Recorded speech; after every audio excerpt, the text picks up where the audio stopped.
I'm going to show you how to make cheeseburger soup. Spoiler alert, it tastes like cheeseburgers. Now, it's often said that we cook our food with love, and I cook mine with love too, but I like to put a little truth in my ingredients, so I whisper something true into each thing before I add it to the pot. Start with 1 pound of ground beef.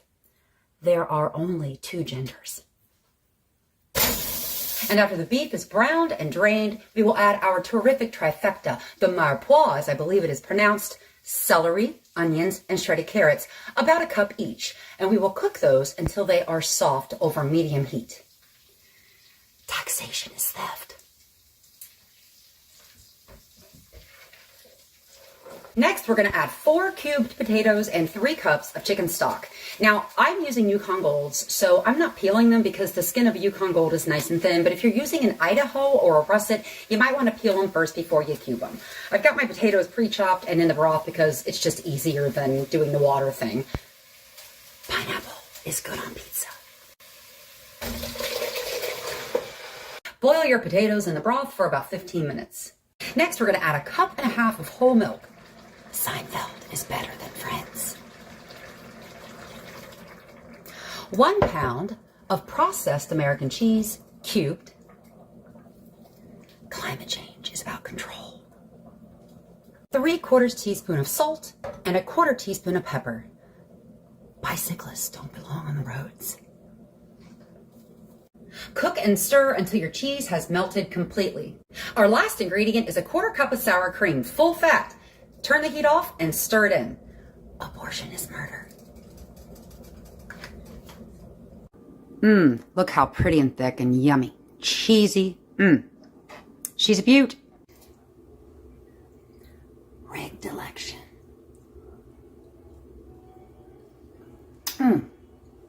Just tastes better this way. Have you been on Fox News or anything like that? No. No? I have not. No. That would be fun, though. Yeah? Are you ready? Well, Sue, we're going to get you ready for that. We're in the process of getting you all ready. Nice. We're going to boost you up there. I'm in. I'm in. Is it Amie or just Amie?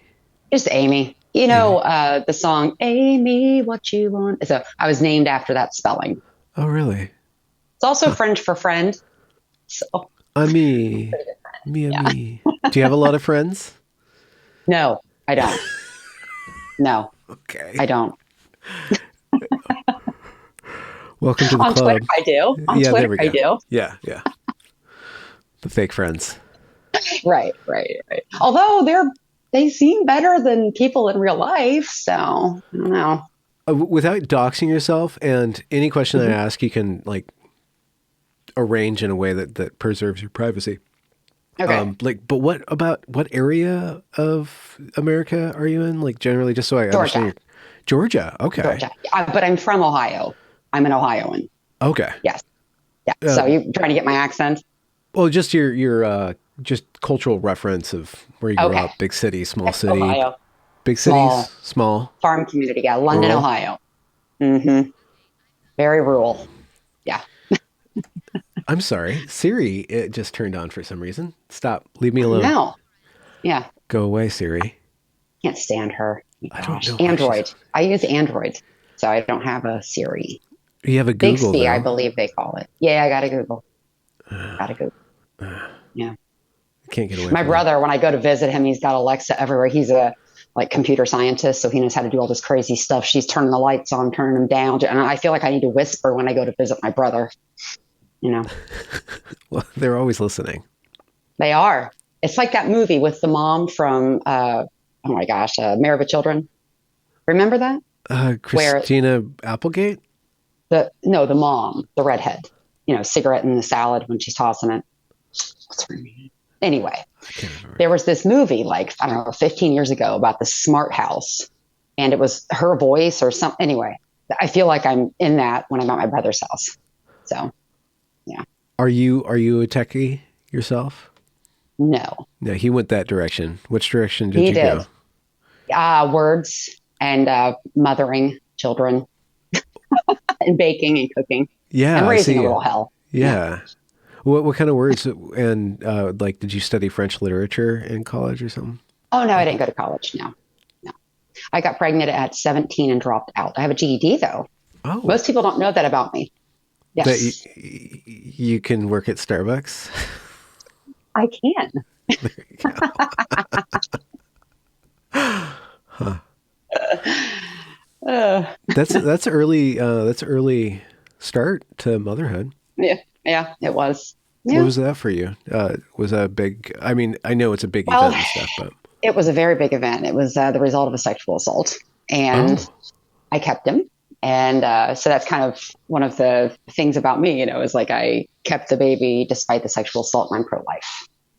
Um, that's kind of one of my little shticks. were you? Yeah, So you were pro-life before then, or I during that was. process? Okay. I was. And I was going to give him up for adoption. I left the hospital without him. I had a couple lined up. And then I couldn't do it. And I went back the next day and I got him. So, yep. Did And that that's what I did. did Yeah. that pregnancy challenge the pro-life stance for you? Um, no, it didn't challenge it. I mean, it brought it into perspective, I guess, the struggle of, having an unexpected pregnancy and having to go through with that at such a young age. But no, I never considered anything other than life. Okay. So, yep. And about when was this generally?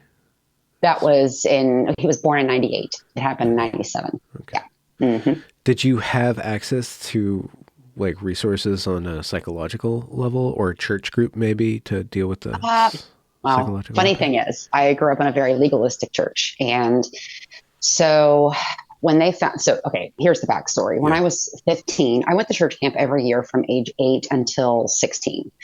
And when I was 15, a preacher's son tried to rape me. And the people from my church did not believe me. So when this happened, I didn't, I didn't even, my own family didn't believe me. So I didn't even try to tell them that this was the result of a sexual assault. So I just kept it secret from the person that was guilty. He was a 27-year-old man. And just kind of took the brunt of like, I don't know how to say this. Well, she was just doing something she shouldn't have been doing. We'll just put it that way.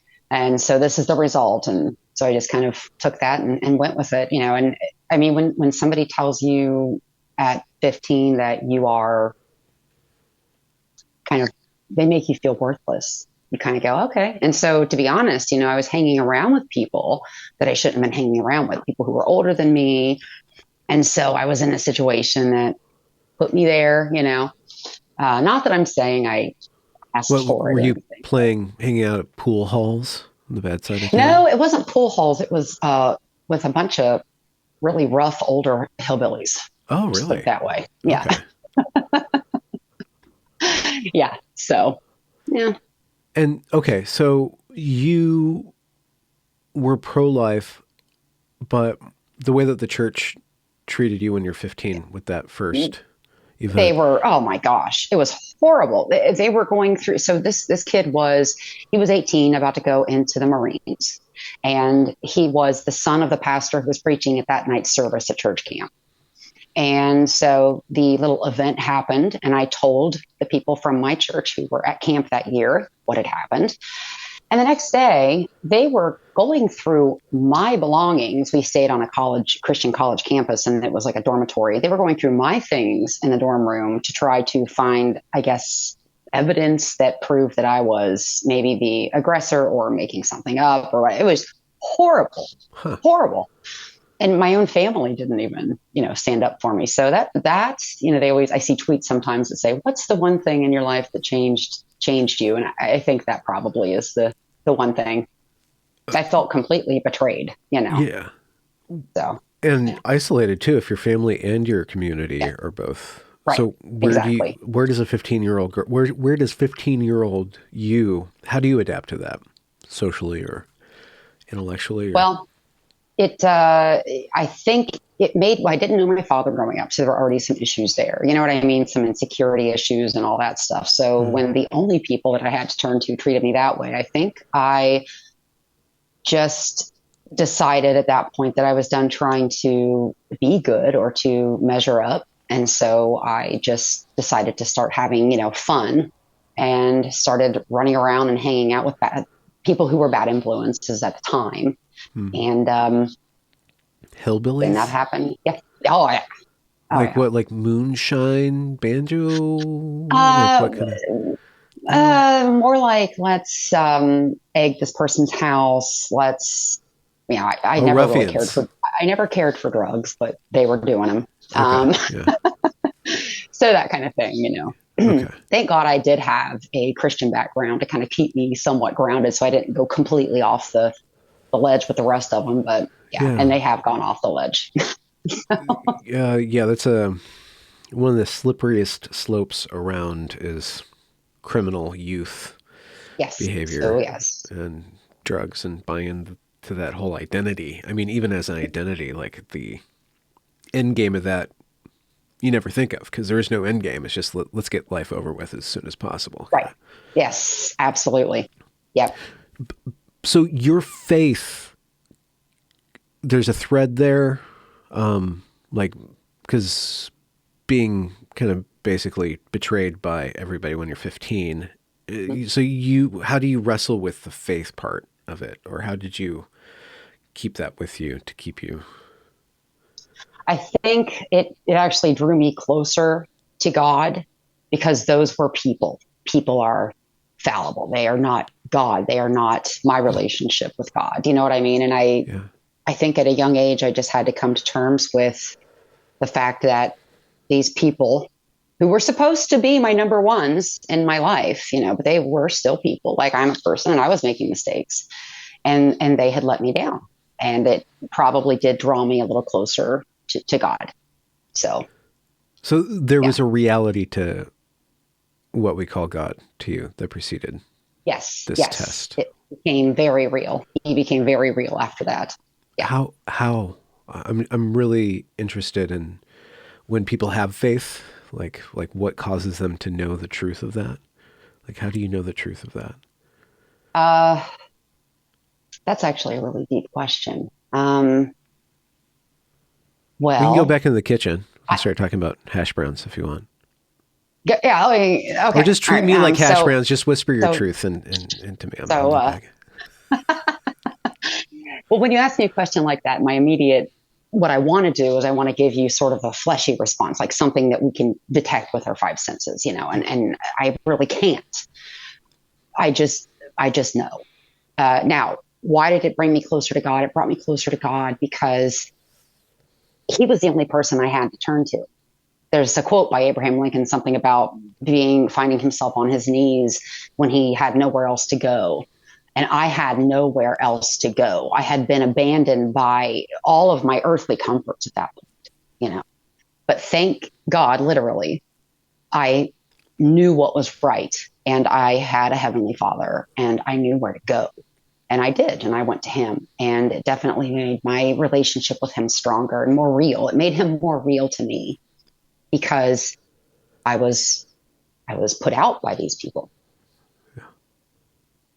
Does that make sense? It does. I want to try to get a little bit deeper in there because I think this is a Okay. very important topic that's really Okay. difficult to talk about. Mm-hmm. So you could go just speaking emotionally, like you're thrust into darkness, you're thrust into Yes. despair. Mm-hmm. Turning toward God in that moment, like you're blind, but you can kind of feel warmth or joy. Like there's a direction where you're turning away from, because you could go completely into despair. That's completely an Right. option for you. Right.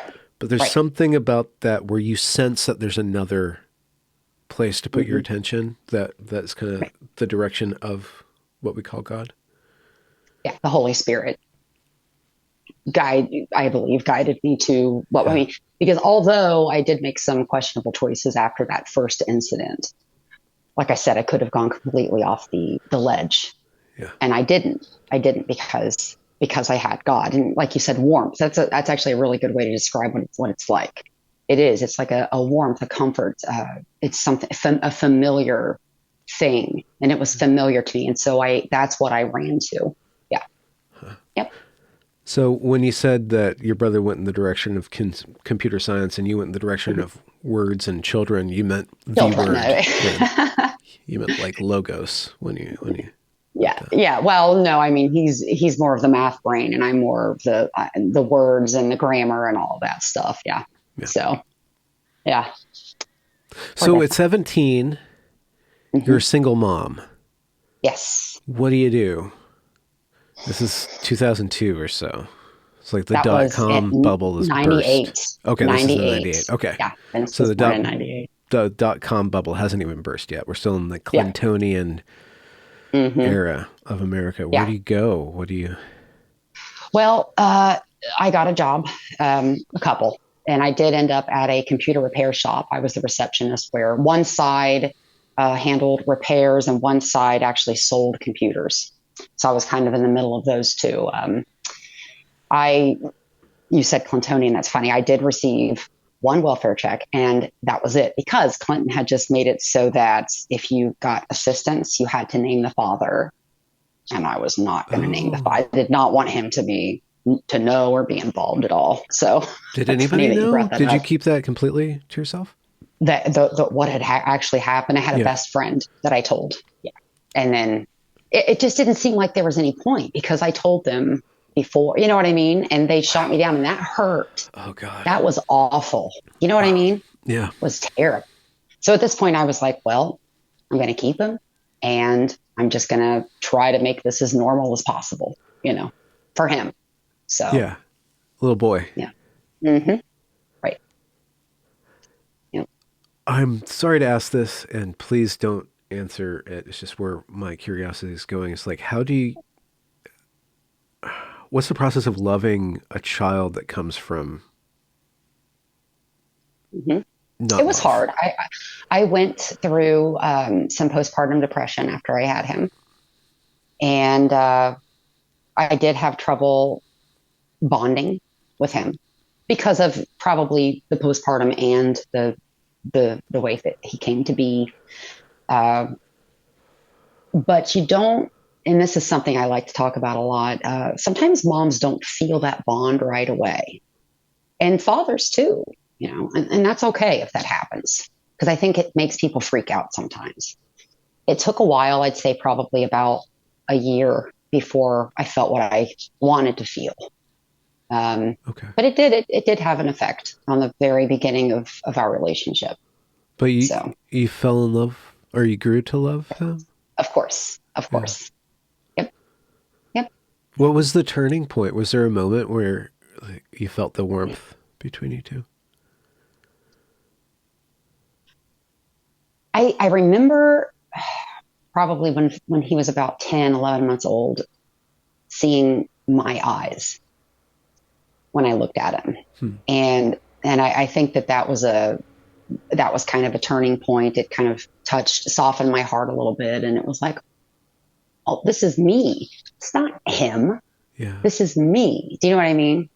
Yeah. That's what I remember. Yeah. And so you're 18. What he's in like he's in some sort of daycare stuff while you're working, or? My grandma and my mom. Okay. So you did have and my grandma. Yeah. Family support. Okay. Yep. And what did the future look like for you at that point? Oh, I mean, relatively bleak, because I still, even at that young age, I wanted to stay home. I was raised by my great grandmother, my grandma, my grandpa. I was raised around people that were a lot older than me. So I saw the women stay home and cook and the men go out. I wanted that kind of life, Yeah. And I wasn't getting that. I wasn't able to give him that at the time. So I guess you could say bleak, but I was making ends meet also. And that kind of felt good too, Yeah. So do you mind if I vape? No. Okay. No. Is it DMT? It's one of these things. And I lost the tip the other night. Oh no. Okay. My gosh. Is it going to gurgle?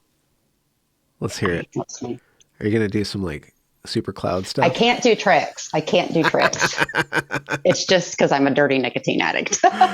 Yeah, I have these little pills, but they make me cough on camera. So Oh gosh, this used to make me cough at first. 'Cause I know a lot of people say that's what I used to say. Like I can't vape; it makes me hack up a lung, and I never Yeah. even had a smoker's cough, but you get used to it. Yeah, yeah, you do. You Goals, adapt. Yeah. goals.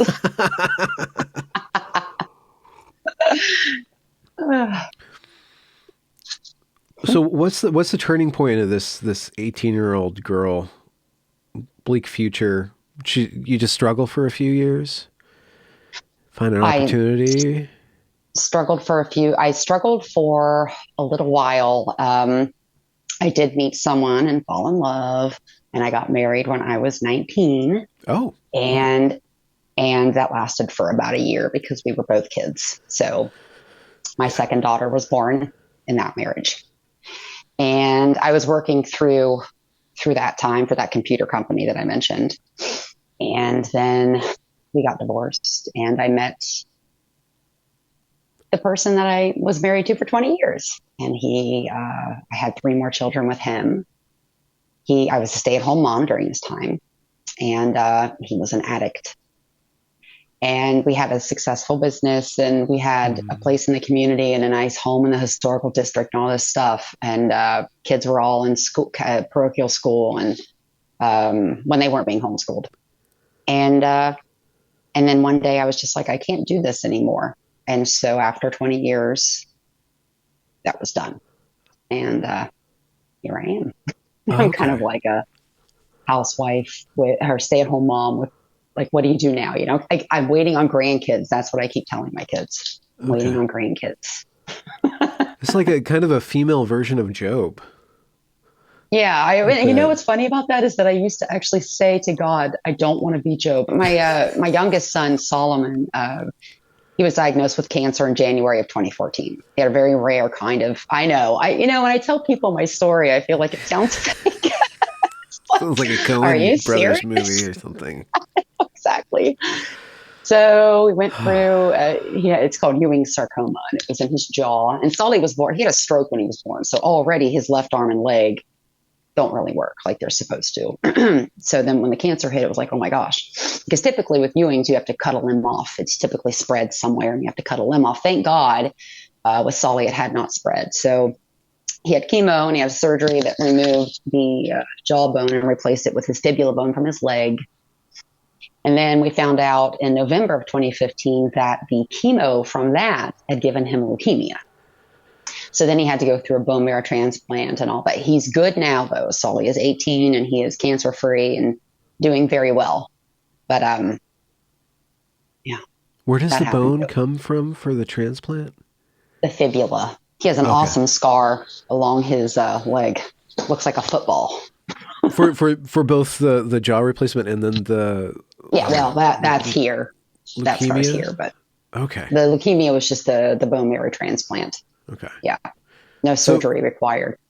when you asked God not to be Job, did he listen or Mhm. what? Uh, I've over that. Oh well, over the last 20 years, just all these different things that have happened. What I've done is I've decided that God's not in the business of my happiness. He's not in the business of our happiness. He's in the business of souls. For me to think that He cares that I'm happy, that my flesh is good. You know what I mean? That's not God. He wants me in heaven. He wants me to help other people get to heaven. That's what He wants. And so, I had to. Otherwise, I would have to believe that He was okay with the suffering I was experiencing. And I don't believe He's okay with the suffering, but I also don't think that He is in the business of making us all happy. He's not our genie, as they say, in a bottle. Yeah. So, yeah. So what do you mean when you say being in heaven, helping other people get to heaven? What do you mean by that? Well, spreading the gospel, being Jesus to people as much as I possibly can. Okay. Yeah. Okay. Yep. Who's Jesus then? Jesus is the Son of God who came to earth to save us from our sins. But what's the character, like your relationship? What's the quality of this man from God? Oh, the quality of him. Well, Do you mean like what's my personal relationship with What's him? your feeling? Like if you were to describe him like an uncle, like your closest favorite uncle, like what would you? Hmm. Okay. He's he's like my best friend. I can talk to him when things are going terribly. I can praise him when things are going wonderfully. He's been like my father because I didn't have a father, Yeah. growing up.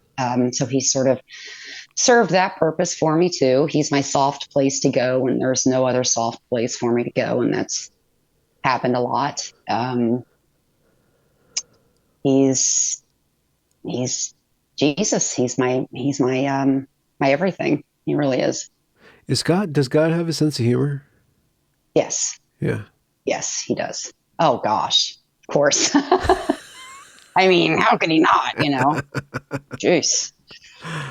Because I notice you have a sense of humor. Oh yeah. Yeah, I've Yeah. got a sense. I mean, or you got to laugh or you'll just cry. Yeah. Especially. I mean, even aside from everything I've personally experienced. I mean, just the world Yeah. now. Dear Lord, you've got to laugh. When did you start doing Mm. TikToky thingies or shorts The on YouTube? TikTok. The TikTok. What inspired you to No. hang out with the Well, I tweens? I know, I know. Well, with the tweens, it's because I want to change this image of, the housewife, the stay-at-home mom, the nuclear family being this boring, mundane thing to do. No, you can be a subservient wife. You can be the stay-at-home mom, the nurturing woman, and still drop an F-bomb sometimes. You don't have to lose your sense of humor if you're going to be really good at making casseroles. That's kind of the message I want to send. So when you say tween or little girls, it's not boring. You don't have to be boring to be a mom. So you also can't show pictures of your stuff Yoo-haws and if somebody's gonna marry you up or a good one. No, yeah. can't do that stuff either. So Okay. modesty is important. Yeah. Modesty preserves your hypergamy chances. Is that what you said? Yeah. That. It does And that. what about your intellectual life, like your intellectual development or your political theories and stuff? Did you study, I guess, the Bible's central book in your repertoire, but like, what about Mhm. like the world and the explorations of what's going on? Yeah, I mean, I guess you could say I haven't really explored much just because for so long I was kind of just mom and wife, Yeah. I guess it depends on what you mean by explore. I've had a lot of life experience just with raising kids and lost it. We lost everything. We had a lot and we lost everything. And I think that I have a message on many different levels, that I can offer to, like I said, about being Jesus. When a lot of that stuff was going on, I felt like I was the only one. I isolated and I kept it secret and I didn't talk about it to other people. And I hope that in some way, maybe I can be an outlet for people or kind of, be a voice saying, hey, this stuff happens and you're not going to disintegrate because you're losing your house. You're not going to disintegrate because your kid is sick.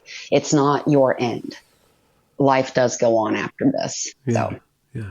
Well, mhm. how did you do all this processing of all the slings and arrows just by yourself? Like whenever something bad would happen, you kind of just retreated into prayer. I would pray or bake.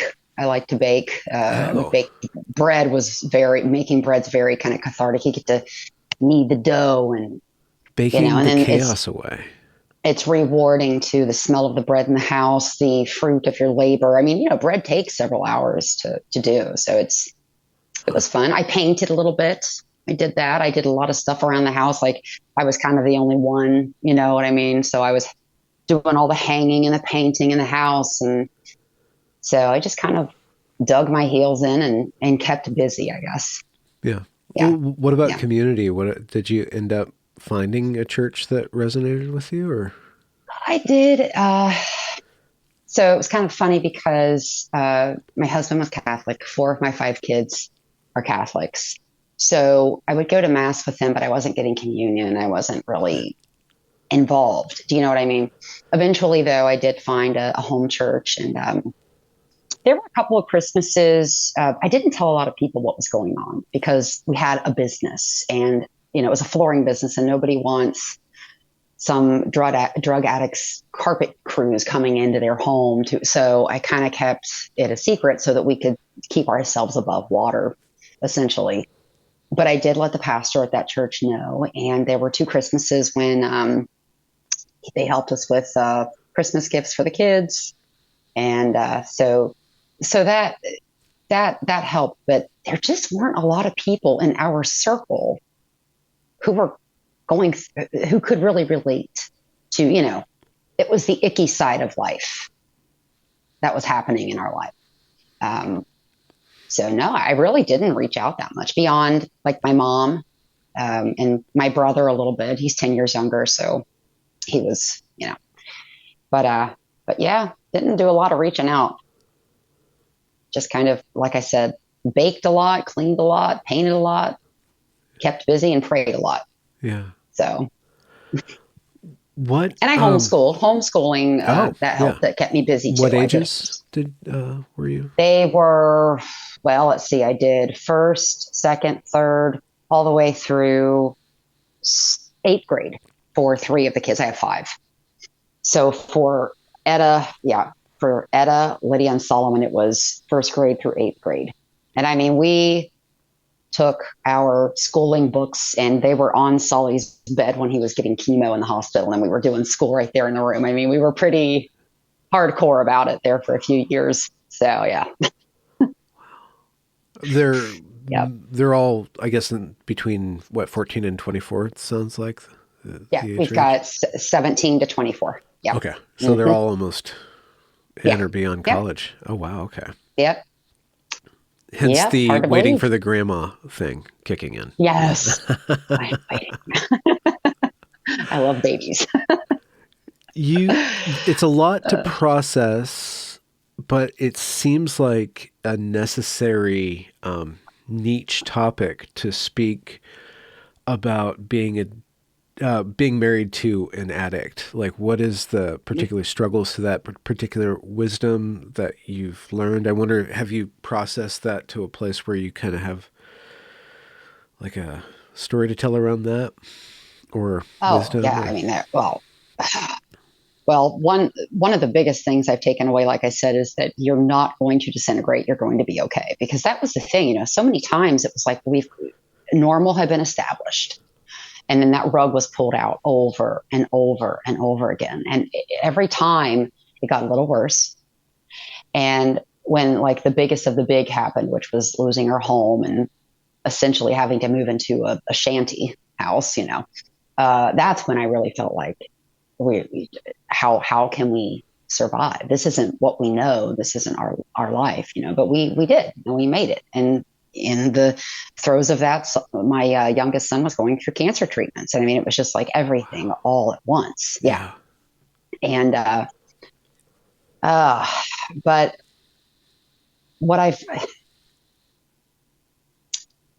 it got really difficult not to be bitter. There were times when I found like if we went out somewhere, if I went to Target or whatever, I'd see a family that looked normal and healthy. It was hard not to feel a little bit jealous or, angry, even a little bit, so that was kind of a struggle I went through. And I realized after reaching out and talking to people that everybody's got something. I was kind of under the mindset for some reason that we were the only ones. Everybody else was perfect. And this is the thing about social media, because you look at everybody's pictures and you think these things. I thought everybody else had this great life, had everything all together, and ours was just like I was cursed, but that's not true. Everybody has some kind of struggle that they're going through. I don't think I could really wrap what I learned from all of that up into a package, or like really a one line, or whatever, Yeah. Well, I mean, but I will say that it's given me, sorry. It's given me an empathy for people that I would not have had before, because I spent a lot of time with people who were in Narcotics Anonymous, and then AA, because at the Narcotics Anonymous meetings, there were people outside selling drugs. So we had to switch over to AA. Can you believe it? Wow. So I know. Well, I miss market So, opportunity. yeah. But I learned that these people are people. If, how messed up our criminal justice system is, how unfair it is. I wouldn't have had no knowledge of any of those things if not for the struggles with addiction that I had to witness and be on the other side of for those years. So I'm grateful that I know the things that I know because of it. I wish better had happened though for my kids. You know what I mean? But yeah. Well, is it seems very personal, but you've been pretty open so far. And I just have to say sorry, but like you're married to a man and then you're also he's married to the drug. So you're actually married to the drug too, like kind of like a polycule. Exactly right. So like what's the relationship that you have to the drug or to that object of addiction? Like hate, fear, jealousy? Like there's a lot of... It's funny. You're right. There were times when I was jealous of it. And some NA meetings, they describe, well, specifically heroin being, it's like having sex with a gorilla. It's like having like this crazy experience, and it's funny because it felt like cheating. It felt like that. That's how it felt, like you were being cheated on all the time, but it wasn't with another woman. It was with the drug. So yes, jealousy definitely came into play. Hatred of the substance itself, no, but of the dealers, yeah. And I still, abortionists, drug dealers, pornographers. Those are my three. Okay, your naughty list.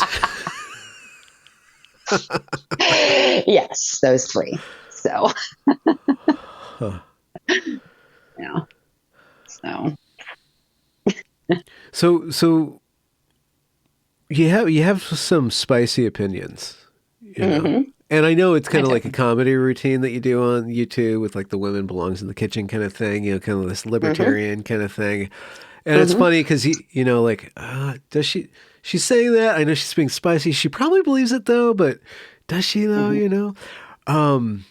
Yeah, I do. Where's this? What is this political thing? It's like I guess like it's a kind of a fundamentalist Christian kind of basic morality, but with a libertarian edge kind of thing going on. Like, how did you assemble that, or where do you think that comes from? Well, like I said, when we were talking about the tweens on TikTok, I want to sort of portray this image of a housewife who's really good in the kitchen and all that stuff, but she's not boring. She hasn't just because that's what, when they say things like, women who have unexpected pregnancies basically can't have a life or a career or anything. Like your life's going to be over if you have that baby. Yeah. No, it's not. It absolutely is not. It is not your undoing.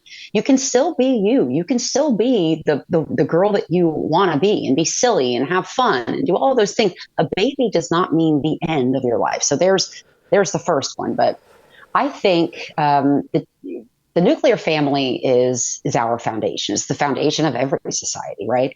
And back with, women's lib and the sexual revolution, they wanted to get those women out of the home. And we went from 3 or 4 STDs to infinity STDs and, divorce rates skyrocketed and, everything's just kind of spiraled downwards since. And so that's why I was raised around members of the greatest generation. I saw tradition. I saw the women staying home and the men going out and making the kill. And those people died married. Those people died. You know what I'm saying? They did not get divorced. Those marriages lasted through trial and tribulation. And we need to get back to that. And I think that's what I'm trying to do too. I'm trying to show that it's okay. You can be fun and goofy and you can let F-bombs slip sometimes and be cynical and have these opinions and all of this stuff. Your life doesn't have to end. You don't have to turn into some sort of Stepford wife in order to be this traditional stay-at-home mom and subservient wife. That's not what it is. That's what they want you to think it is. so that you'll just give up and choose career over family. We gotta bring an end to that, because you're not gonna probably have a baby in your 40s. That's what they want you to think. You can hire somebody to have the baby for you. Yeah. I guess That's an option. I'm sure Right. if you work for a Fortune 500 company, that's probably in the contract, or will be pretty soon. Yeah, true We'll pay that. for your True that. we'll pay for your surrogacy. Right. Women are one part of the equation when it comes to family, though. You having experiences, well, with men on your level, but also sons, right? Yes.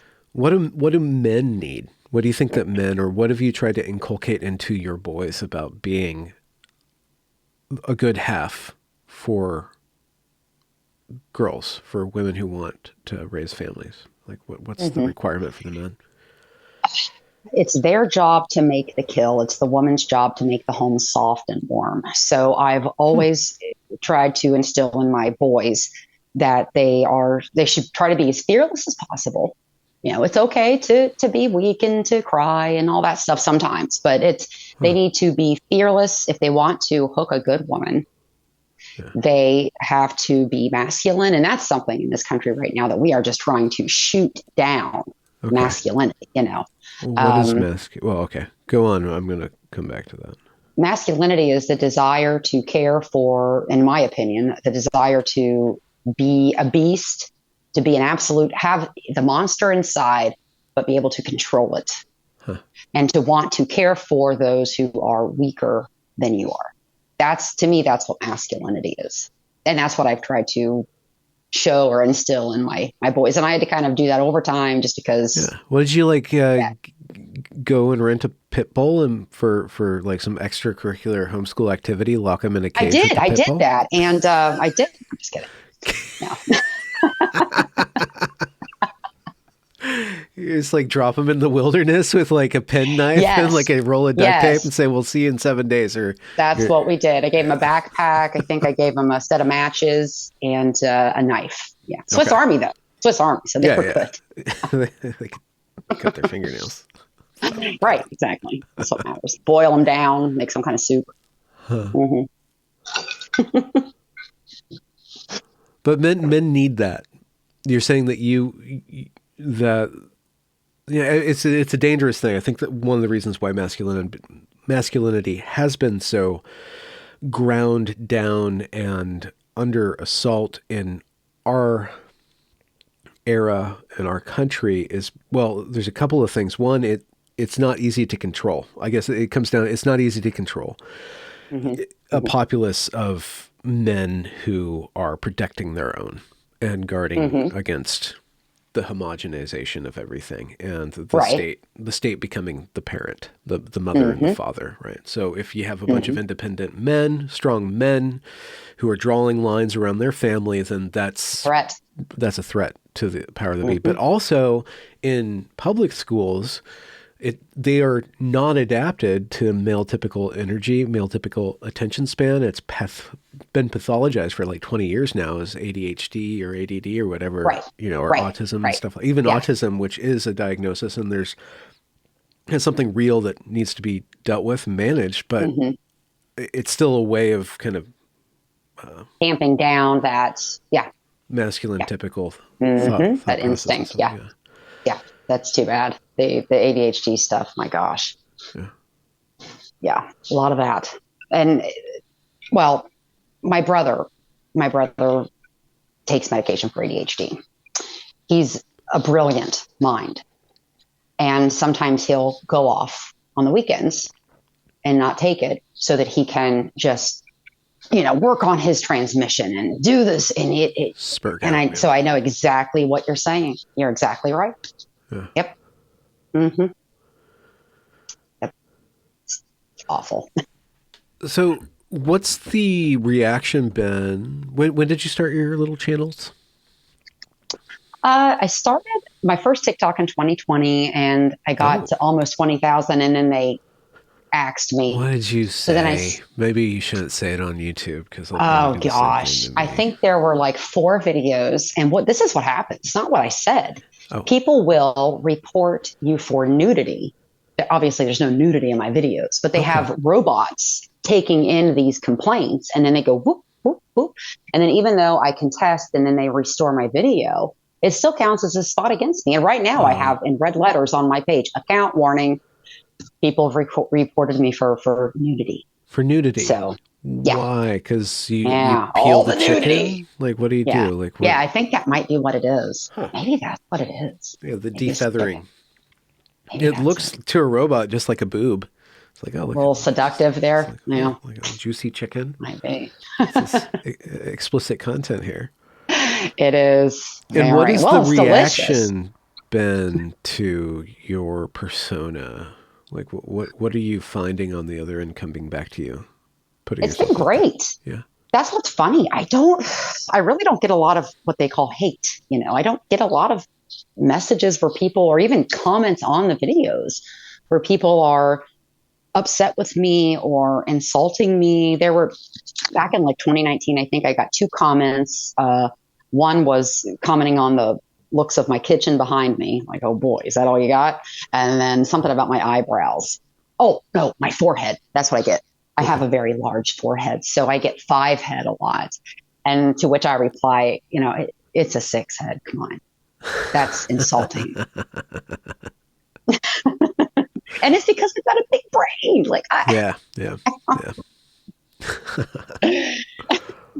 But what about community or seeing the space develop around you, seeing that interaction? Do you have a sense of what's possible in this for you? Oh, do you have a sense of future in this, or I have intention? a hope for future in this. I have a hope for future in this. Yes.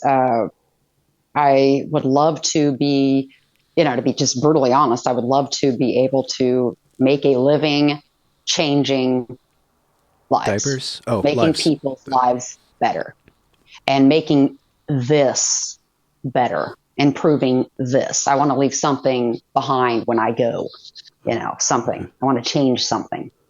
And I believe, like I said, that the nuclear family is the foundation of every society, and we are actively trying to destroy it right now. So any part I can take in stopping that or fixing that or challenging the lies that they are putting out, I'm going to take it any chance I can. Yeah. So that's via modeling home life or showing the possibility of being a fierce and gritty, edgy woman. Donna Reed with F-bombs. And also, it's fun to nest. It's fun to decorate. It's fun to cook and all that stuff. It's fun. It's fun to be in the kitchen and have little ones at your hip. I mean, that feels good. Now, I know that we've tried to get young ladies to reject that, but it feels good. And if you can just get them in there and let them feel that, I think we can change this. I really do. Well, it feels good to take. Oh, sorry. Go ahead. No, I just get them in there so they can feel this. Or is this like kind of like a very homey version of that Margaret Atwood version? What's it called? What's it called? With the hoods and stuff. Oh gosh. Oh my gosh, the Handmaid's Tale, but like Mom Maid's Tale or something. Homemaid's Tale. There we go. Homemaid's Tale. I'll tell you what that is. What? They always the Homemaid's Tale. The Handmaid's Tale thing, though, it's funny because this is what I think's going on. They're always comparing us to, or conservative women to that sort of thing. Yeah. I think that they are so desperate for masculinity, so desperate for what I'm trying to put out there as the norm, that I think it's a kink for them, that Handmaid's Tale thing. Okay, let's unravel that. So it's like this rape fantasy where you're controlled and oppressed? Yes. By the evil man. They are so deficient in all of that, in masculinity and subservience and all the things that their body, that everything from generations is just screaming, do this, that they've been rejecting. That it's turned into this weird, like you said, rape fetish. I do. I think that's what it is.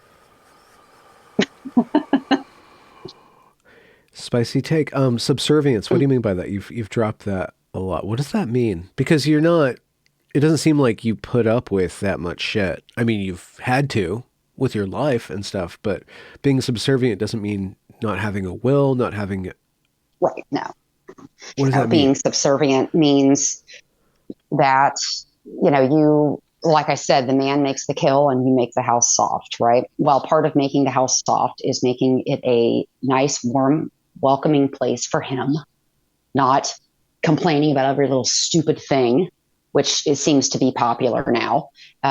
Getting his coffee or whatever. I guess we don't have newspapers anymore, but what would it be now? We don't have newspapers to get. I guess updating his iPhone, but he should be doing that himself automatically. Yeah, yeah. Having a warm meal ready for him, making his life comfortable because you know that he's the reason you're able to stay home and be with your little ones, or he's the reason you're able to be comfortable, and have just respecting him and not complaining and being this, whiny bitch. So many women are that now. They are just, I don't know what they think they deserve. What is it that everybody, we think we deserve way too much. If God gave us what we really deserve, look out, buddy. Look out. Well, but you say that that's the role and that's a good thing to be. But if your husband doesn't deserve that, or if your husband is undermining that, you've had to go through, and I'm sure it sounds like divorce is something that's off limits to you, but you've had to do that. Had to do it. Yeah. How did you come to terms with that? I mean, that sounds like counter to your values, but also core to your life in order to do that. Well, I put in, I gave it a good go. 20 years is a really long time to live that way. And I stuck in there because I wanted my kids to have the normalcy that I did not have. And I did a really good job of hiding it. I did. It wore me out, but they had a relatively normal upbringing. Like I said, I hid it, and I didn't know my dad, and I didn't want to create in my daughters the same problems or issues that created in me. And then of course, my sons, I wanted them to at least think they were seeing him at his best. And, I think I did a pretty good job, but it wore me out. Yeah. But nevertheless, back to your question, it didn't feel like a failure because I put so much time in, because I put so much effort in, and into giving them some semblance of normalcy. Yeah. So, yeah. Recently some of my kids have thanked me for that. They're older and more able to see. And I knew one day they'll know, Yeah. Well, yeah, I was going to ask, like, navigating that for your kids and say, okay, listen, we were kind of in fairy tale land and now we have to wake up a little bit. Like, yep. Yeah, that was hard. Yeah,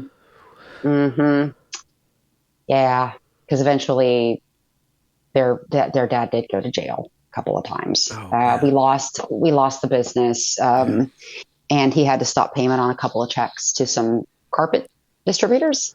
And so the DA came after him because they were large checks, like 2 years later. So ironically, his first involvement with the law had nothing to do with drugs, like directly, And so, but from then you get on probation and you test dirty and you're just always going the clink. Oh, wow. And that's, yeah. Okay. So he wasn't criminal justice system. He wasn't able to provide anymore. So he wasn't able to fulfill his part of the bargain then. Yeah. So I started a cleaning business. Oh. And that did really well. What was it called? Something clever? I guess that's kind of... knock housekeeping. All right. Yeah. Black Sheep, I believe it is. Tommy Boy. I always get those two confused. But remember when David Spade's like, housekeeping, or no, Chris Farley, housekeeping, David Spade's looking at like a Playboy mag or something. Yeah. Huh. So. That's, so you picked up and you moved on. And so I'm just wondering, like, now that you are at a very particular point of life, like kind of like the kids are moving on, you're kind of on your own. What does the future look like now? Or what do you think about what you're supposed to be doing? Well, that's actually a really good question. And I've been pondering that lately pretty hard.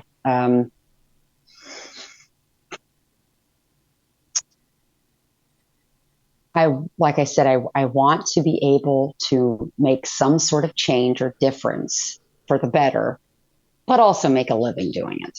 Yeah. That's really what I do, to be honest. I know a lot of people say, I just want to change the world. I gotta make a living too. Yeah. Harder when you've gone all of this time without, I mean, yeah, I started a cleaning business and I had some little businesses here and there that I opened up, but on a resume, you know what I mean?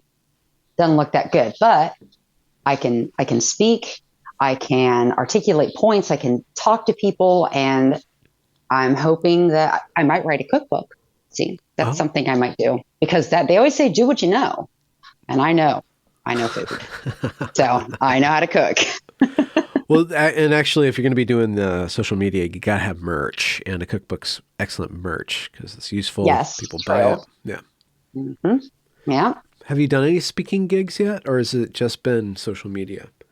Not yet. I mean, I was on a podcast like a little over a year ago, but no, I was on a couple of shows. Chad Prather, you heard of him on The Blaze?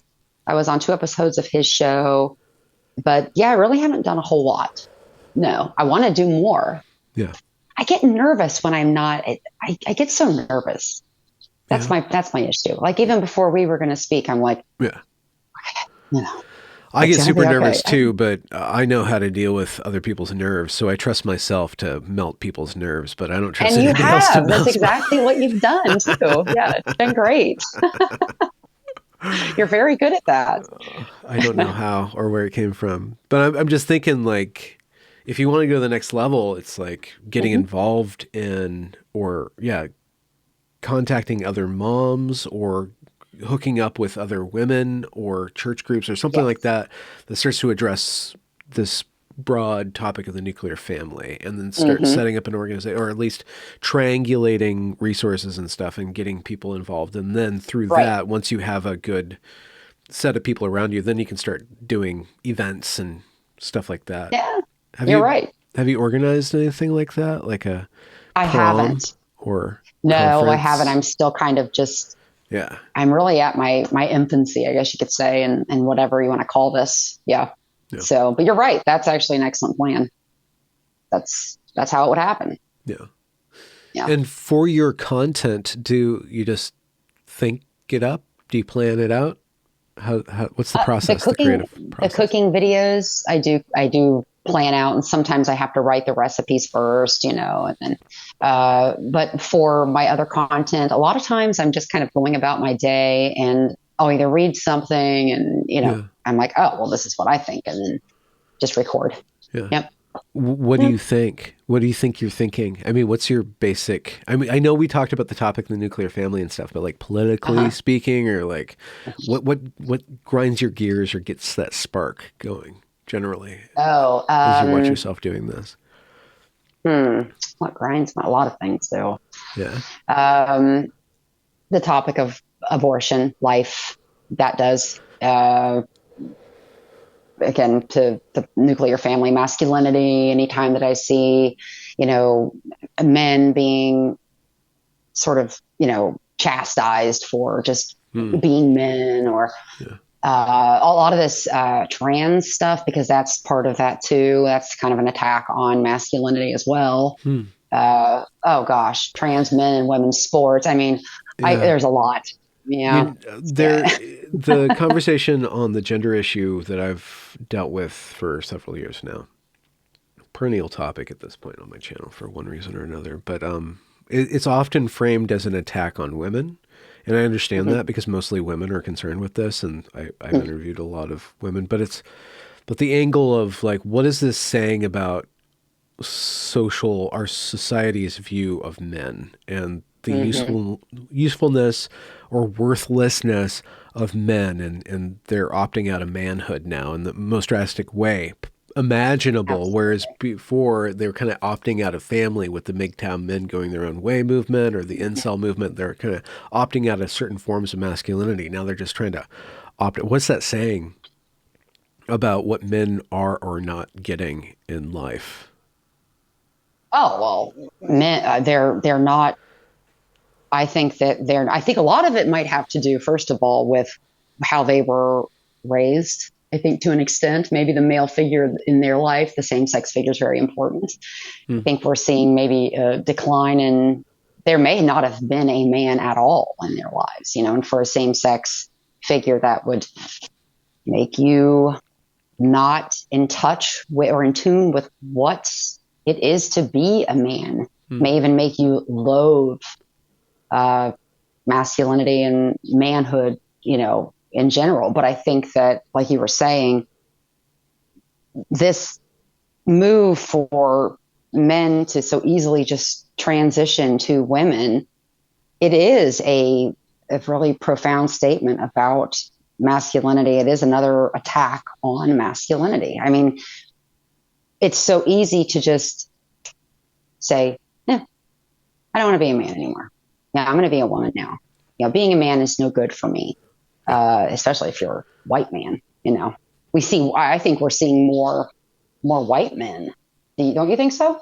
Well, for different reasons. Yeah, the cultural stuff. There's different races have different axes of transition or kind of what causes them to transition. But especially the boys, yeah, it's sociologically speaking, if you want to get ahead in life, you maximize your value, and if oppression based on immutable characteristics is the path towards status, then claiming as many oppressions as possible is your path towards status. And then now, like, there's Gen Z's like 20% gay-ish or queer or whatever, 30%, which is like this made-up category because it's not true. It's like 5%. Like Exactly. Yeah. But why is that? It's because there's social cachet in that. Now, whether or not that lasts or it becomes cringe, it becomes something that isn't cool anymore, is one way that it'll just kind of stop being a thing. But right now it's kind of a thing. But you also see that the powers that be that control a lot of things, but including a lot of things, the schools are promoting and promoting and promoting and promoting and promoting this. So. Right.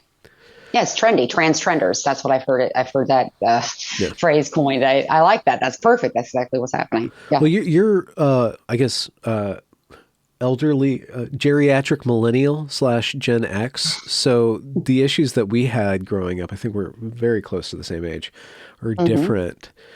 Did you go goth? I guess you went hillbilly chick. That was your rebellion. That was your identity. I did the whole Jinkos and those big skirted like denim pants. You know what I'm talking about? Oh, okay, yeah. Wait, like those huge things, rapper kind of things, like back in the day. No, skater. Yeah. Okay, yeah. And I did the chokers and the combat boots and Adidas or Vans or whatever skater type thing. Yeah, that's what I did. I had the 2 black strips right here of hair. Yes. Weird. Okay. So you were like a skater girl then during teenage times? Oh, okay. I was, but I didn't get on a skateboard. No. I just hung out with the skaters. Okay. Yeah. Yeah. I mean, life came at you hard, it sounds like. So you didn't have a lot of time to invest into nefarious or nebulous identity issues. Absolutely. You had to live. I didn't go to prom. Build character. No. Never went to prom. Didn't do that kind of normal. Okay. Yeah. Did you protest prom or you just didn't go? Both. I guess it would be more of a protest because you know what? I didn't really go to homecomings either. I went to one homecoming, but I like literally touched my toe in the door and then left and partied. You didn't dance. Okay. Oh, partied. What did party mean to you? Yes. Yeah, because just around cruising around, rag cruising. Top down. Yeah, pretty much. Yeah.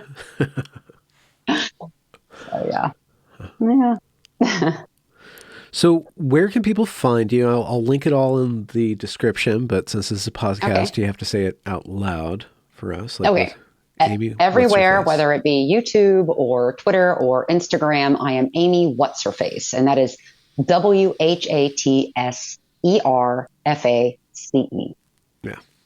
Everywhere. If you type in, no second H. Yeah. And do you have any special, you have a Christmas special planned or looking forward at your content? Do you have anything mapped out? You have something on the horizon? No, not right now. But the best Christmas song, what's your favorite Christmas song? I don't know. I was not prepared for this. Okay. Fairy Tale of New York, the Pogues. That's my favorite. I don't think you can sing it, but you want to sing a little bit of it? Christmas Eve, babe, in the drunk tank. When an old man said to me, won't see another one. I'm going to start having all my guests sing at the end of the show. Well, karaoke and fishing are my favorite things to do. So. Oh, okay. At the same time? Yes. Do they have that? They just kind of cut a hole in the stage, and They there's do. In Ohio, they do. Oh yeah, in Ohio. I mean, we are regulation hillbillies. Regulation? Oh, like standard, like the bar, not like the government comes in and right. Like, no, there's a lot of red government. tape on your hillbillyhood. Yeah. Okay. No. Like a regulation bowling ball has to be a certain thing. Yeah. Okay. Cool. But now, hillbilly in Georgia, there should be a song called that. Yeah. Yeah, there should. Huh. Who would sing it? Luke Bryan, maybe, or one of these fake country singers that we call country singers now. Yeah, not Kenny Rogers, unfortunately, but he should have. No, he's the gambler. Yeah. John Denver. And the Red Menace on Seinfeld. So. Wait, Kenny. Oh wait, you said Rogers. Did you? Yeah, not Loggins. No, Rogers. Okay. Rogers is the gambler. Loggins was on Seinfeld. No, Roger. Well, the Kenny Rogers Roasters was the whole thing for an episode. It was the bright red light going to Kramer's apartment, and so Jerry and Kramer switch apartments because Kramer can't sleep because of the red light. And then Jerry starts to act like Kramer. Kramer starts to act like Jerry. And have you seen the GIF where Jerry's in bed like this and he's like, Mr. Marbles? Because he's in Kramer's apartment. Freak stuff's going on. And there's this little dummy, Mr. Marbles, and he hears little footsteps. And so he's like, Mr. Marbles. You know what? I think it's gone now, but at one point in internet history, there was just a website that just, actually I think it's still around. It just streams Seinfeld like 24/7. It's just like this weird website that just streams Seinfeld. I love that. Constant. It's just this weird kind of internet thing. I'm a Seinfeld freak, so I like that. Who is your favorite character? Oh, George, because I relate to him. Really? Not Elaine? You relate to George? Yeah, now I do some like fan fiction videos. It's dorky, I know. Yeah, no, do it. But I run Seinfeld season 10 on Twitter, where I write scripts for the season that never was, it should have been. And then I've turned some of those into videos. I do a better Elaine, but I relate to George more. Just because, he thinks God hates him and everything's always going to be terrible. And I have that part of me that I fight. Oh, okay. He's such an asshole, though. He is. Well, I don't let that part of me out. Okay. I'm George inside. Okay. You have like this little Georgie corner. Yeah, Georgie boy. And you let him out on TikTok every once in a while? You're like, okay. During Festivus, during the airing of grievances, I let him out. Yeah. George comes out. Well, do you have any grievances for this year, or only blessings? Or I guess what's the opposite of a grievance? The opposite of praise. Yeah. Or a benediction. I'm not. I have food and shelter, and I'm doing all right. Yeah. And kids. Yeah. And the kids are healthy, and we're all healthy. Yes, we're all healthy. My Lord, that's a big deal. Once you don't have it, it's like, geez, yeah. Yeah. So, what's your praise? My praise? I've had so many excellent conversations. I'll have to go through and make a top 10 list, but this little funny channel that I run has just allowed me to connect with, in a very deep manner, with just so many different people from so many different points of life and light and darkness, and just being able to be exposed to them and then facilitate their exposure to other people online. Awesome. Has just been that's awesome. Very fancy. It's a very fancy gift. Yeah. Nice. So I'm thankful for that. I don't really have any grievances right now. Yeah. Good. I'll put them in the dark Georgie spot. There you go. Amie, Whatserface? Wonderful to have you on. Thank you for just taking the risk of meeting up with an internet stranger. I love your content. It's really witty, sharp, and spicy, and I recommend that everybody follow you on YouTube, TikTok, and Twitter as well, and maybe Facebook. Do you type your screeds on Facebook, like these long, like? It's like family stuff on there. I mean, I'm on there, but it's not Amie Whatserface. You know what I mean? Yeah. You gotta be familial on Facebook. That's what it's for. Right. Thank you.